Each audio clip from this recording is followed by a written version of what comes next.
开始。各位消防的前辈，大家好。本公司来为您介绍有专利的新产品——烟热2合1试验器。然后我们现在看到火口棉，它是有通红的状态，然后它的温度可以达到230度以上的高温。在做温感类探测器的时候，就能够很快的使探测器动作。接下来，我们再来介绍它的特殊功能的一部分。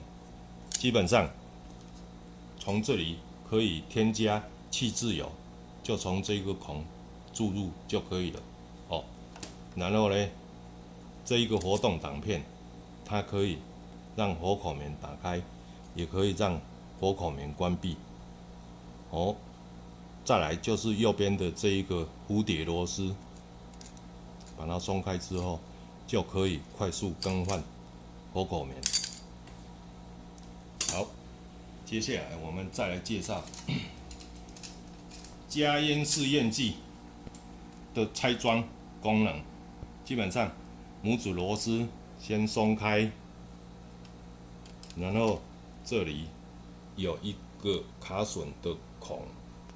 好，我们现在装上加烟试验剂，本公司做的哦。好，装进来，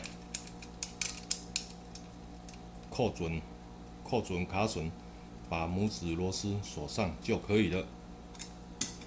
好，我们做真烟测试，真烟喷出的测试。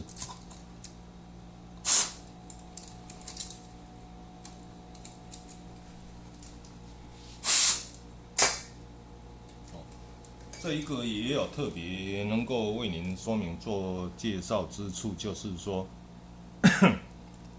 它有一个活动开关，我们把内杯向右旋转，然后按压不下去，再转回来，就能够把加烟试验剂喷出的动作，就能够把加烟试验剂做喷出的动作。好，接下来我们再来介绍，就是说，我们所附的伸缩杆，它是8 mm 的螺丝孔，内牙螺丝孔。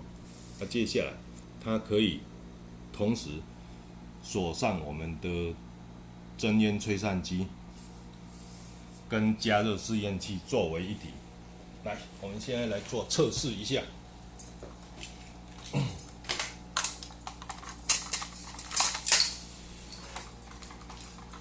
这边附有拉绳，在遇上探测器所在轻钢架正中间的时候，可能会把轻钢架就是直接顶上去，而不能够使加烟试验剂喷射出来。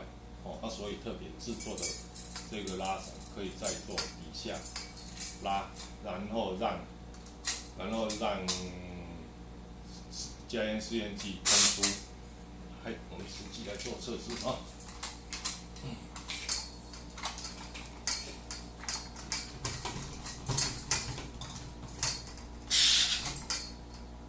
好，接下来真烟吹散机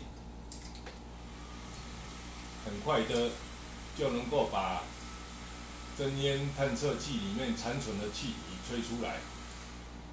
好，完成了。